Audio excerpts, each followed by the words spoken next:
there was something I caught on Twitter today that I thought was interesting because it came from a conservative female blogger, Jennifer Rubin from the Washington Post. You tweeted, there's going to be a real contrast going forward between our ideas on the role of government and that of my opponent. She wrote, and between a married, stable, responsible adult and Sanford. That is a conservative Republican woman expressing serious misgivings. Is this not a concern you have when it comes to Republican women voters in your district?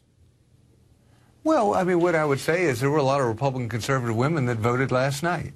And what they did was they decided to send me in as the Republican standard bearer, in this congressional seat. I think that last night was a big referendum on the very point that you make. And I'd also say that, one thing that I've consistently done through this campaign is to acknowledge the fact that I failed back in 2009.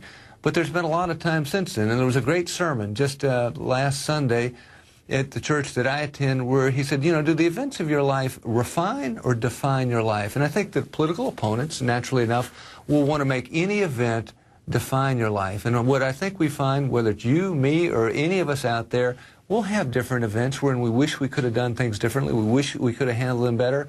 But in fact, they help us to ultimately refine our lives, make us that much better a person, maybe walk out into the arena of politics a bit more humble than we were before. So how has this event changed you as a public servant, changed you as a man? You've said it might make you more empathetic. How would you be a better public servant because of what you went through and because of the scandal? I think that there are too many people in politics that think that they know it all. And I think that they project this whole image of perfection, that, the perfect family, the perfect person, the perfect this. The reality is none of us are perfect. And I think that the sooner we recognize it in ourselves is the sooner that we begin to have real conversations with other people. Because if I'm projecting that I'm perfect while you're projecting that you're perfect, we're not having a real conversation.